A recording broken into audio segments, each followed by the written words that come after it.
تمہیں حسین کا واسطہ 10 دن محرم کے امیر نہ رہنا. اللہ نے تجھے امیر بنایا ہے تو حسین کی وجہ سے.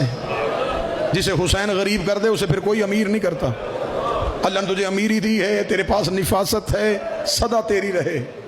حسین کے دن میں امیر نہ رہنا, گریبان کھول دینا, آستینیں پلٹ دینا, ایسے گلیوں میں پھرنا تجھے لوگ دیکھ کے پہچانے اس کا کوئی نقصان ہوا ہے. اس دن تو شیعہ بنے گا جس دن تجھے محرم میں گلی میں گزرتا ہو کوئی پوچھے گا تیرا کوئی مر تو نہیں گیا, تیری حالت بتاتی ہے تیرا کوئی نقصان ہوا ہے.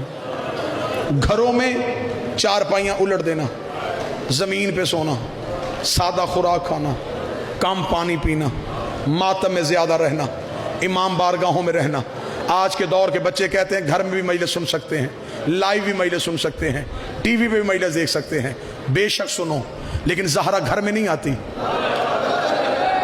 ہاں زہرا حسین کے گھر آتی ہے. تم نے پرسہ دینا ہے محمد کی بیٹی کو, تمہیں امام بارگاہوں میں آنا پڑے گا, تمہیں جلوسوں میں جانا پڑے گا. ذاکر چھوٹا ہو بڑا ہو, زمین پہ غریب بن کے سننا, سادگی سے 10 دن گزارنا.